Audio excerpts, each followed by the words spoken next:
प्राचीन काल में शत्रुजीत नाम के एक धर्मात्मा राजा राज्य करते थे। उनकी राजधानी गोमती के तट पर थी। राजा का एक बड़ा बुद्धिमान, पराक्रमी और सुंदर पुत्र भी था, जिसका नाम रतुध्वज था। एक दिन नए मिश्न से गालव मुनि राजा शत्रुजीत के दरबार में पधारे।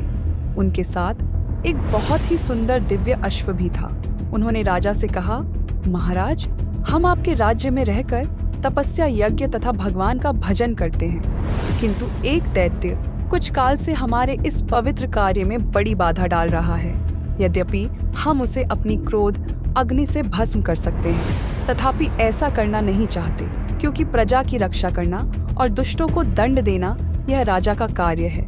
पर फिर भी एक दिन उसके उपद्रव से पीड़ित होकर हमने उसे रोकने का विचार बना लिया था। उसी समय यह दिव्य अश्व आकाश से नीचे उतरा और आकाशवाणी हुई, मुने यह अश्व बिना किसी रुकावट के समस्त पृथ्वी की परिक्रमा कर सकता है। आकाश, पाताल, पर्वत, समुद्र सब जगह आसान से जा सकता है। इसलिए इसका नाम कुवलय माला होकर उस दैत्य का वध करेंगे जो सदा आपको कष्ट दिया करता है। इस अश्वरत्न को पाकर इसी के नाम से ही राजकुमार की प्रसिद्धि होगी और वे कुवल्या शव कहलाएंगे। इस आकाशवाणी को सुनकर हम आपके पास आए हैं। हे राजन, आप राजकुमार रतुध्वज को राक्षस नाश और धर्म की रक्षा के लिए मेरे साथ आने की आज्ञा दीजिए। गाला मुनि के यूं कहने पर राजा शत्रुजीत ने बड़ी प्रसन्नता के साथ एक सैन्य टुकड़ी देकर राजकुमार रतुध्वज को मुनियों की रक्षा के लिए भेज दिया। महर्षि के आश्रम पहुंचकर वे सब ओर से उसकी रक्षा करने लगे। एक दिन वह मदोमत्त दानव शुक्र का रूप धारण करके वहां आया। राजकुमार रतुध्वज उसको देखते ही शीघ्र घोड़े पर सवार हो उसके पीछे दौड़ पड़े और अर्धचंद्राकार बाण से उस पर प्रहार किया। बाण से आहत होकर वह शूक का दैत्य प्राण बचाने के लिए भागा और वृक्षों तथा पर्वत से घिरी हुई घनी झाड़ी में घुस गया। पर राजकुमार के अश्व ने उसका पीछा न छोड़ा। दैत्य भागता हुआ सहस्र योजन दूर निकल गया और एक स्थान पर बिल के आकार में दिखाई देने वाली अंधेरी गुफा में कूद पड़ा। अश्वामी राजकुमार भी उसके पीछे उसी गड्ढे में कूद पड़े। राजकुमार रतुध्वज जब अंदर गया तो उसे वहां शुक्राचार्य प्रकाश से परिपूर्ण पाताल लोक का दर्शन हुआ। दरअसल दैत्य शुक्र का जिसमें गया था वह कोई गुफा नहीं बल्कि पाताल लोक का द्वार था। राजकुमार ने देखा, सामने ही इंद्रपुरी के समान एक सुंदर नगर था, जिसमें सैकड़ों सोने के महल शोभा पा रहे थे। रतुध्वज ने भी उत्सुकतावश उसमें प्रवेश किया, किंतु वहां उन्हें कोई मनुष्य नहीं दिखाई दिया। जिज्ञासावश वे नगर में घूमने लगे। घूमते घूमते अचानक उन्हें एक स्त्री नजर आई, जो बड़ी जल्दबाजी में कहीं चली जा रही थी। राजकुमार ने उससे कुछ पूछना चाहा, किंतु वह आगे बढ़कर चुपचाप एक महल की सीढ़ियों पर चढ़ गई और जिज्ञासावश उसी स्त्री के पीछे पीछे महल में प्रवेश किया।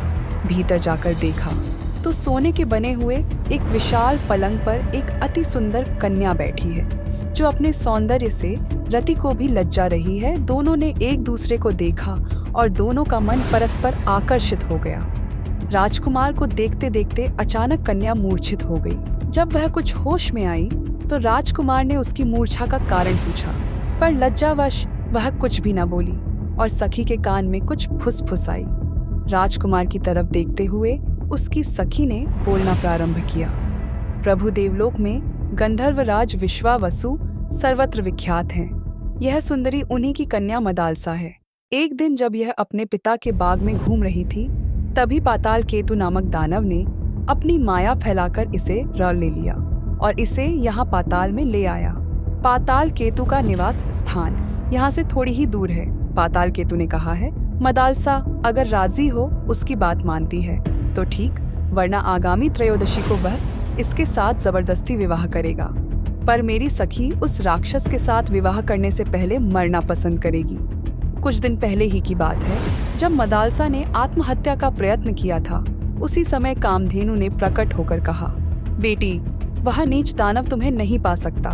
मृत्युलोक यानी पृथ्वीलोक में जाने पर उसे जो अपने बाणों से बींध डालेगा वही तुम्हारा पति होगा। इतना कह वह अंतर ध्यान हो गई। फिर अपना परिचय देते हुए उस स्त्री ने कहा, मेरा नाम कुंडला है, मैं मदालसा की सखी बंधवानों पुष्कर माली की पत्नी हूँ। मेरे पति देवासुर संग्राम में शुंभ के हाथों मारे गए। तब से मैं तपस्या का जीवन व्यतीत कर रही हूँ। सखी के स्नेहवश यहाँ इसे धीरज बंधान आ गई। सुना है मृत्युलोक के किसी वीर ने पाताल केतु को अपने बाणों का निशाना बनाया है। मैं उसी का पता लगाने गई थी। बात सही निकली, पर आपको देखकर मेरी सखी के हृदय में प्रेम का संचार हो गया है। किंतु माता सुरभि के कथन अनुसार इसका विवाह उस वीर के साथ होगा जिसने पाताल केतु को घायल किया है। यही सोचकर दुख के मारे यह मूर्छित हो गई थी। जिससे प्रेम हो उसी के साथ विवाह होने पर जीवन सुखमय बीतता है। इसका प्रेम तो आपसे हुआ और विवाह दूसरे से होगा, यही इसकी चिंता का कारण है। अब आप अपना परिचय दीजिए, कौन है और कहां से आए हैं। कुमार ने अपना यथावत परिचय दिया तथा उस दानव को बाण मारने और पाताल में पहुंचने की सारी कथा विस्तार पूर्वक कह सुनाई। सब बातें सुनकर मदालसा की प्रसन्नता का कोई ठिकाना नहीं रहा। जिस पुरुष को वह अपना दिल दे बैठी थी उसी से उसकी शादी होगी। यह बात उसके लिए आश्चर्य के साथ साथ बहुत खुशी देने वाली भी थी। उसने लज्जित होकर सखी की ओर देखा किंतु कुछ बोल ना सकी। कुंडला ने उसका मनोभाव जानकर कहा, वीरवर, आपकी बात सत्य है। मेरी सखी का हृदय किसी अयोग्य पुरुष की ओर आसक्त हो जाए, ऐसा हो ही नहीं सकता।